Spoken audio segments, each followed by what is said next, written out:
Hello, and thank you for joining us from our studios in Israel. I'm Aaron Porras here with ILTV's Morning Briefing.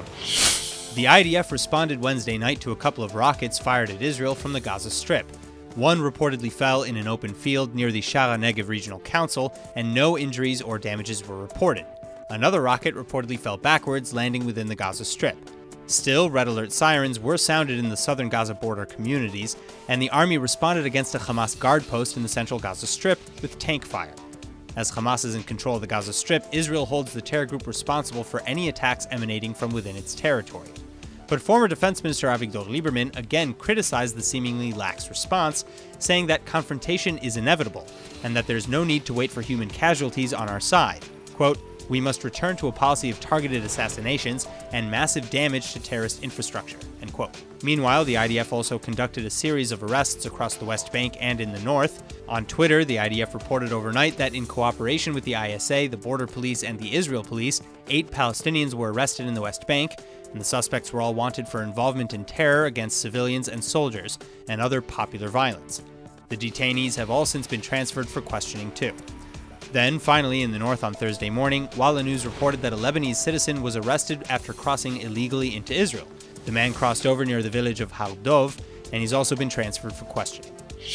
Well, the final votes have been confirmed for the Likud party primaries after nearly 70,000 eligible Israeli voters submitted their ballots.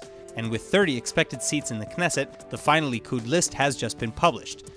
Many of Netanyahu's loyalists and veteran Likud members took top spots, including Knesset Speaker Yuli Edelstein, Transportation Minister Israel Katz, Public Security Minister Gilad Erdan, and Culture Minister Miri Regev.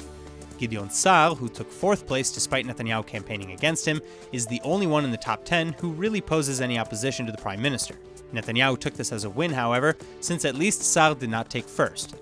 But the biggest news may not be with who did make the party list out of the 142 candidates who ran. Actually, the headlines are mostly in who didn't make the list, as multiple popular representatives were either left off completely or were so low down that they wouldn't likely have much power. Veteran Druze lawmaker and communications minister Ayub Kara, for example, anti-tobacco MK Yehuda Glick, anti-BDS MK Anat Berko, and many others were excluded from the top 30 slots. And Oren Chazan, who has a long history of offenses in the Knesset, was also voted out, though that may not offend too many people, as he's already been banned multiple times from the Knesset even when he was an active MK. Then there are also Knesset members like Sharren Haskel, who wasn't voted off of the list but came in 29th, which is considered too far down in rank to really have any sway.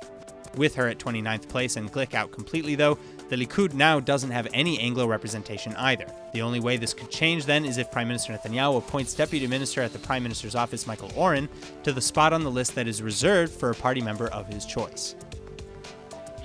The SHALVA band, popular contestants on Israel's show Rising Star, have officially backed out of the Eurovision qualifying competition due to the failed attempts at changing the EBU's rehearsal times away from the Sabbath. The Eurovision finals are held Saturday night, which is fine, but rehearsals fall on Friday night, just after the Shabbat enters. And being that some members of the band are observant Jews, they were hoping for an exception to be made. Unfortunately, however, Eurovision officials were not open to the idea, which has forced the band to back out. The good news, though, is that we will still likely see them perform, as according to Hebrew language media reports, the SHALVA band will come back as guest artists during the Eurovision semifinals on May 16th. On another note, though, the contest's organizers at the Eurovision Broadcasting Union, or the EBU, are reportedly very upset with Netanyahu's refusal to budget proper security costs for the event. John Ola Sand, the contest supervisor, penned a letter to Netanyahu, Finance Minister Moshe Kahlon, and Communications Minister Ayub Kara, and in it, Sand claims that at a meeting in October, Netanyahu assured him that the government would cover the costs for security, adding that he urges Netanyahu not to go back on his word. Sand also states that Israel, quote, cannot shirk its responsibilities, pushing Netanyahu to take charge of the security situation. Finally, he said that the EBU has had many participating countries reach out to find out about security for the festival, and that having a commitment from the government would, quote, greatly soothe the countries sending delegations to Israel, end quote. Well, according to Channel 12 News, the Prime Minister's office reportedly responded that, quote, the Israel police is currently carrying out thorough work to formulate the security needs and costs required for arranging the Eurovision events in Israel. And when the work is completed, the subject will be examined and budget sources will be summarized, end quote. 67-year-old Rabbi Eckstein, founder and president of the International Fellowship of Christians and Jews, passed away from cardiac arrest Wednesday afternoon in his home in Jerusalem. And in addition to having founded the IFCJ back in 1983, The American rabbi served on the board of many Jewish organizations and brought an abundant amount of donations to Israel, totaling well over $1.3 billion.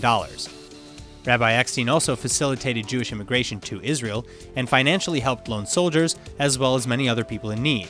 That's why countless people expressed deep sorrows in regards to his passing, including Prime Minister Benjamin Netanyahu, who expressed great gratitude towards Eckstein's life of action, saying that, quote, "He worked very hard to benefit the citizens of Israel and to strengthen the connections between the Christian communities and Israel.